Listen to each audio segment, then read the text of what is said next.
குறைகள் யாவும் போகுமே, அவர் குடும்பம் தழை தோங்குமே.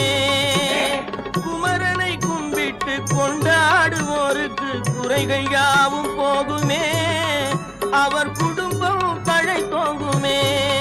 சூரசமர வேலாயுதம் பக்க துணை கொண்டால் சகல பயம் நீங்குமே. ஐயன் முருகனை கூப்பிட்டு